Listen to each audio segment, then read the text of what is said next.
యెహోవా వాక్కు నాకు ప్రత్యక్షమై ఇలాగు సెలవిచ్చెను. ఈ స్థలమందు నీకు కుమారులైనను కుమార్తెలైనను పుట్టకుండునట్లు నీవు వివాహము చేసుకొనకూడదు. ఈ స్థలమందు పుట్టు కుమారులను గూర్చియు కుమార్తెలను గూర్చియు వారిని కనిన తల్లులను గూర్చియు ఈ దేశములో వారిని కనిన తండ్రులను గూర్చియు యెహోవా ఇలాగు సెలవిచ్చుచున్నాడు. వారు ఘోరమైన మరణము నొందెదరు. వారిని గూర్చి రోదనము చేయబడదు. వారు పాతిపెట్టబడక భూమి మీద పెంటవలే పడియుండెదరు. వారు ఖడ్గము చేతను క్షామము చేతను నశించెదరు. వారి శవములు ఆకాశ పక్షులకును భూజంతువులకును ఆహారముగా ఉండును. యెహోవా ఈలాగు సెలవిచ్చుచున్నాడు.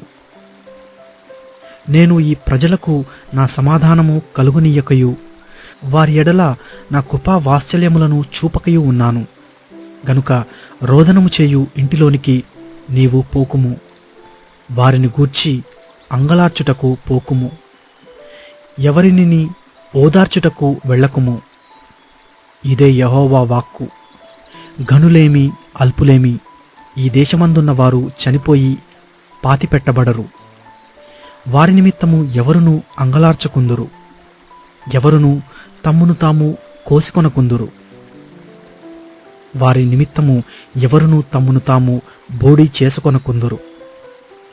చచ్చిన వారిని గూర్చి జనులను ఓదార్చుటకు అంగలార్పు ఆహారము ఎవరునూ పంచిపెట్టరు. ఒకని తండ్రి అయినను తల్లి అయినను చనిపోయినని ఎవరునూ వారికి ఓదార్పు పాత్రను త్రాగనీయకుందురు. వారి యొద్ద కూర్చుండి అన్నపానములు పుచ్చుకొనుటకు నీవు విందుశాలలో ప్రవేశింపకూడదు. సైన్యములకధిపతియు ఇశ్రాయేలు దేవుడునైన యెహోవా ఇలాగూ సెలవిచ్చుచున్నాడు. మీ కన్నుల ఎదుటనే మీ దినములలోనే సంతోషధ్వనిని ఆనందధ్వనిని పెండ్లి కుమారుని స్వరమును పెండ్లి కుమార్తె స్వరమును ఈ చోట వినబడకుండా మాన్పించెదను. నీవు ఈ మాటలన్నీయు ఈ ప్రజలకు తెలియజెప్పిన తరువాత వారు దేని బట్టి యెహోవా మాకు ఈ ఘోర బాధ అంతయు నియమించెను, మా దేవుడైన యెహోవాకు విరోధముగా మా దోషమేమి మా పాపమేమి అని నిన్నడుగగా నీవు వారితో ఇట్లనుము. యెహోవా ఈ మాట సెలవిచ్చుచున్నాడు. మీ పితరులు నన్ను విడిచి అన్యదేవతలను అనుసరించి పూజించి వాటికి నమస్కారము చేయుటను బట్టియే గదా వారు నా ధర్మశాస్త్రమును గైకొనక నన్ను విసర్జించిరి. ఆలకించుడి. మీరందరూ నా మాట వినకుండా కఠినమైన మీ దుష్ట హృదయ కాఠిన్యము చొప్పున నడుచుకొనుచున్నారు. మీరు మీ పితరుల కంటే విస్తారముగా చెడుతనము చేసియున్నారు. కాబట్టి నేను మీ యందు ఏమాత్రమును దయయుంచక ఈ దేశము నుండి మీరైనను మీ పితరులైనను ఎరుగని దేశమునకు మిమ్మును వెళ్ళగొట్టుచున్నాను. అక్కడ మీరు దివారాత్రము అన్యదేవతలను కొలుచుదురు.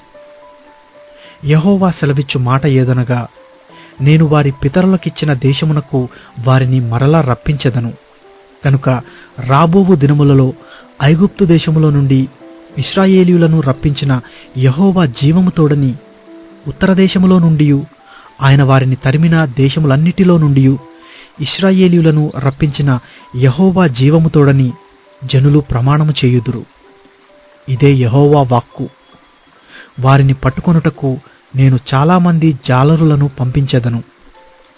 తరువాత ప్రతి పర్వతము మీద నుండియు ప్రతి కొండ మీద నుండియు మెట్టల సందులలో నుండియు వారిని వేటాడి తోలివేయుటకై అనేకులైన వేటగాండ్రును పిలిపించెదను. ఏలయనగా వారు పోయిన త్రోవలన్నిటి మీద దృష్టి ఉంచితిని. ఏదియు నా కన్నులకు మరుగు కాలేదు. వారి దోషమును నాకు మరుగై ఉండదు. వారు తమ హేయ దేవతల కళేబరముల చేత నా దేశమును అపవిత్రపరచియున్నారు. తమ హేయక్రియలతో నా స్వాస్థ్యమును నింపియున్నారు. గనుక నేను మొదట వారి దోషమును బట్టియు వారి పాపమును బట్టియు రెండంతలుగా వారికి ప్రతీకారము చేసెదను. యెహోవా నా బలమా, నా దుర్గమా, ఆపత్కాలమందు నా ఆశ్రయమా, భూదిగంతముల నుండి జనములు నీ యొద్దకు వచ్చి మా పితరులు వ్యర్థమును మాయారూపమును నిష్ప్రయోజనమునగు వాటిని మాత్రము స్వతంత్రించుకొనిరని చెప్పుదురు.